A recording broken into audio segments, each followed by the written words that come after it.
Kwestiyon ng veteranong broadcaster ang Administrasyong Marcos Jr. sa kakayahan nitong sugpuin ang malawakang korupsyon sa gobyerno, partikular sa mga usaping infrastruktura at agrikultura. Si Prince Tripoli ang mangbibigay ng ulat. Isang matinding kritisismo ang ibinigay ni Jay Sonsa, isang veteranong broadcaster, laban sa kasalukuyang administrasyon. Partikular na tinukoy ni Sonsa ang paraan ng pamamahala ni Marcos Jr. Lalo't kaliwat kanan ang mga isyu ng korupsyon na patuloy na nagpapahirap sa mamamayang Pilipino.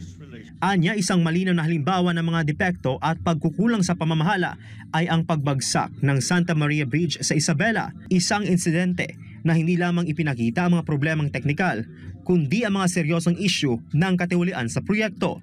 Tulad ngayon, anong nangyari?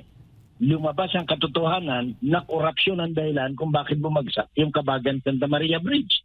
Nothing to do with the design. It has to do. Anya, matagal nang nalaman na may depekto ang bumagsak na tulay noon pang administrasyon ni dating Pangulong Rodrigo Duterte at dating DPWH Secretary Mark Villar. Ang pinakamainit na tanong ngayon ayon kay Sonsa ay kung bakit ipinagpatuloy pa rin ng kasalukuyang administrasyon ang pagpondo sa proyekto kahit na may mga nakitang depekto nito. Ang tanong na ito ay nagdulot ng mas malalim na pagsusuri sa kung paano ang mga opisyal sa gobyerno ay maaaring nagbusa ng malaking bahagi ng pondo sa kabila ng mga palatandaan ng katiwalian. So ang tanong diyan, Mr. President, sino yung mga korupto sa tao mo? Sino ang nagbulsa ng 55% ng pondo ng tulay na yan? Kasi ikaw na rin nagsabi, Mr. President, matindi ang korupsyon. Sino ang korap?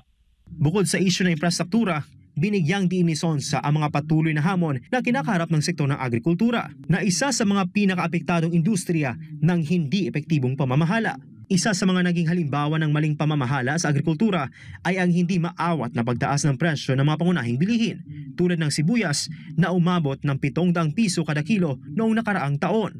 Samantala sa farm gate price ito ay hindi tataas ng 15 piso.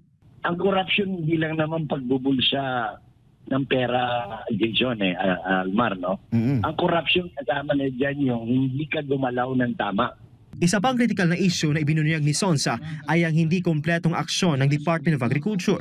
Sa kabila ng bilyong-bilyong pisong pondo, patuloy na hindi nasusolusyonan ang mga pangunahing issue na nagiging sanhi ng kahirapan at gutom sa marami. Ayon kay Sonsa, kahit na hinawakan ni Marcos Jr. ang Department of Agriculture, ay wala pa rin nakitang konkretong aksyon na tutugon sa mga problemang kinakaharap ng ahensya.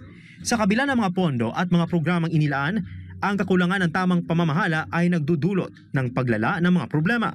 Sa kabila ng lahat ng ito, ginit ni Sonsa na ang tunay na kahulugan ng korupsyon ay hindi lamang sa pinansyal na aspekto, kundi pati na rin sa kabiguan ng mga opisyal na gawin ang kanilang trabaho ng maayos at tapat. Ang hindi pag-aksyon sa mga isyu na dapat sanang mabilis na naisusulong ay isang uri ng korupsyon na sumisira sa kredibilidad ng mga namumuno sa bansa. Ako si Prince Tripoli, ang inyong citizen correspondent para sa Diyos at sa Pilipinas nating mahal.